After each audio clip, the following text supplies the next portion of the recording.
this sort of Maoist period is very strange in the broader history of China. It's a complete attempt to tear down one of the oldest civilizations on planet Earth. Take me back to your earliest memories of living in China, being a young person, and what did you understand of what it meant to be Chinese then? Yes, I was very young. I was just turning 7 when the Cultural Revolution started. So my memory before that was peaceful. Maybe it's not, nothing is peaceful in China, but at least to me, it was somewhat eventless. I do remember that there was nothing really pretty to see.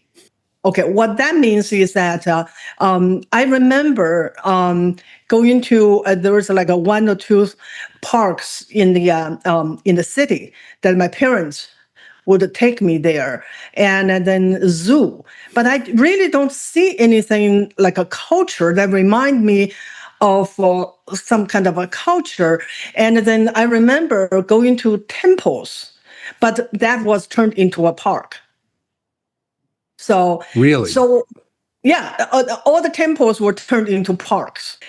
But actually, destroying culture, destroying civilization is in the DNA of Marxism, even in classic Marxism.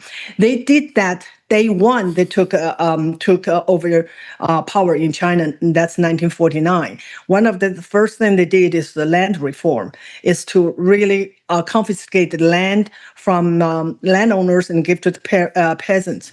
In the process, they kill up to 2 million landowners. What does that mean? Not just they killed people who own land. Those were country gentries. They are absolutely the ones that were educated.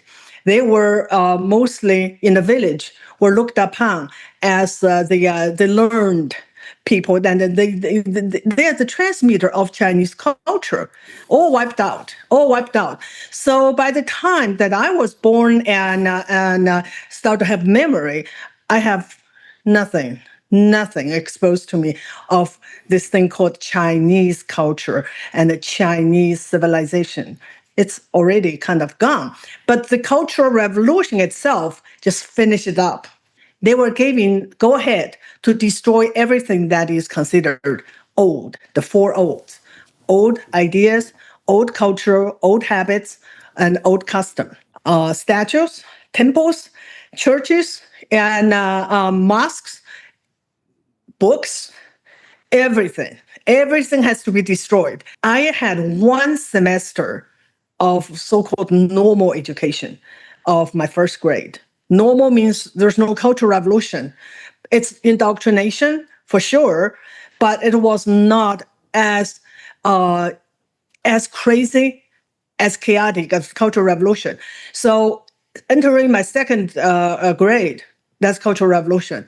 School just totally just shut down because there's no one running the school. Everyone in power, in position of power, like principals and administrators, were ousted by the kids because they were condemned as the enemy. They were condemned as the enemy who want to carry this bourgeois agenda. And I witnessed at one of the attacks of a teacher. They condemned as bourgeois because she want to look pretty, and when I say pretty, it's just minor. Probably she did extra care about her hair, or she just looked very clean and tidy, and that's bourgeois. So they went after her. They called her name, surrounded her. It's like 50 kids, and start to spit on her. And so by the time it's over, she's covered all over by spit. And so she was lucky because she was not harmed. But in high school, middle school, and college, real violence, total chaos.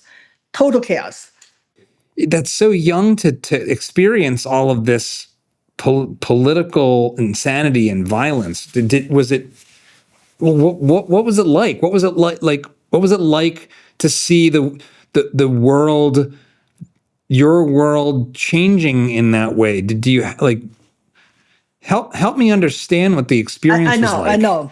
You are thinking as a normal person growing up in America. I never questioned anything. That's what I really want people to know. What it feels like when you're so indoctrinated since you're a baby. I never thought. I never questioned. Whatever happened is supposed to be the way. Yeah, Mao wants us to have a revolution. He has a good reason. We, as his little children, that's what we call ourselves. We're the children of Mao. We join. We follow the order. You never question. Even though you said this is chaos, but hey, if that's Mao's chaos, it's good chaos. I never question anything. Never. Since the day that they took power, 1949 to 1966, the party had total control of the educational system. That 17 years was enough for them to, for Mao to indoctrinate an entire generation of young people who knew nothing of the past. I was one of them. I was too young to be a red guard. I knew nothing about Chinese culture or civilization or nothing. I was taught everything in the past is bad, is evil. It should be destroyed. And so we don't know anything of the past, and we believe everything's in the future. We believe that everything we have today was great because the Mao took us out of the evil past and gave us we call it the new society, new China. And we were taught that we are the luckiest children in the world because we're born into this new China, and we have the life that was the envy of the world. And we believed it. And well, they say, how can you believe how stupid it is? I did not know anything else. Everything they told me is the only source of information. I believed everything. So let's talk about what was it like to start to have your mind? You obviously got from a place of being in this brainwashed state, living through the Cultural Revolution, and yet here we are sitting here with you having clear eyes on what it is, and coming to America. How did you bring me back to when did your mind start to change? Because when I think about this, so you were born into communist China, and at the earliest age of schooling, you're in Mao's Cultural Revolution.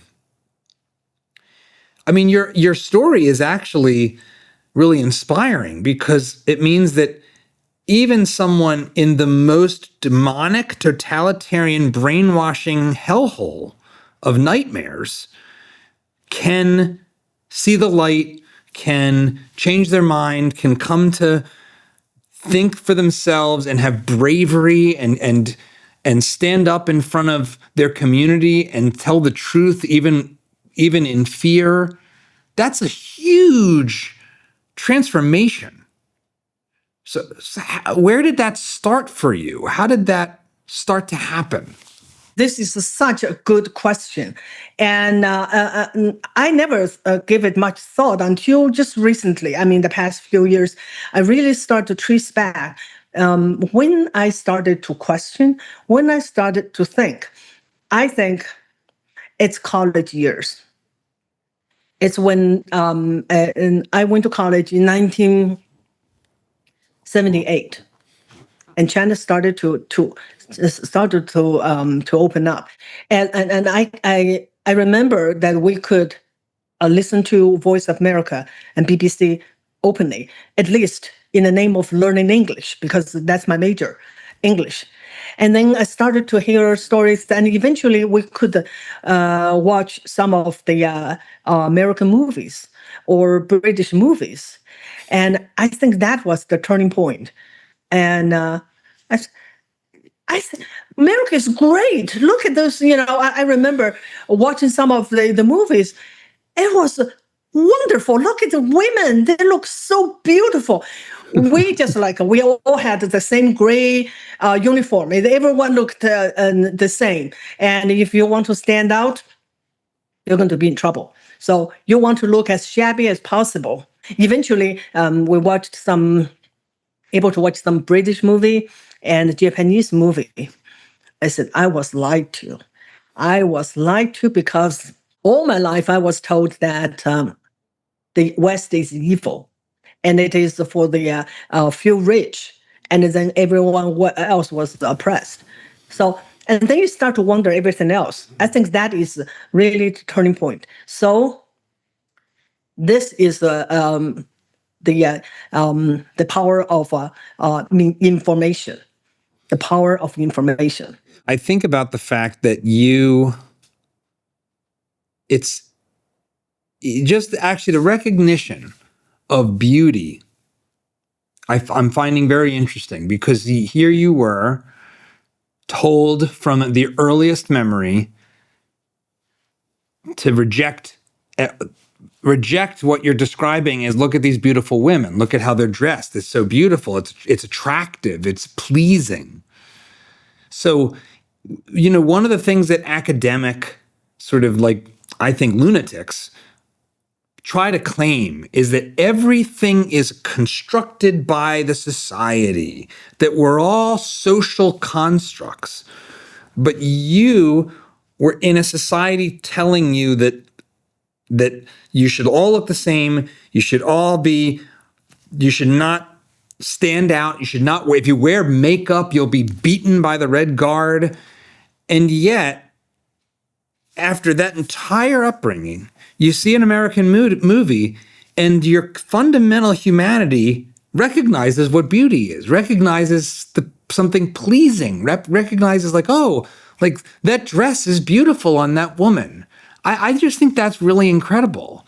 Because that's absolutely, you have no idea that I grew up in an environment that's totally devoid of beauty. Absolutely devoid of beauty.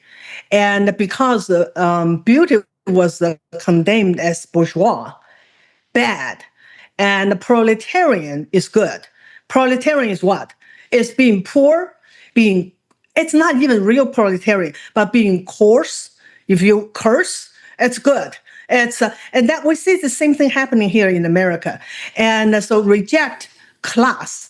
Class is bad, and we want to be the dirt poor peasant. That's everyone's goal, is to be more like a proletarian as possible. And so, just to see that was like a mind boggling.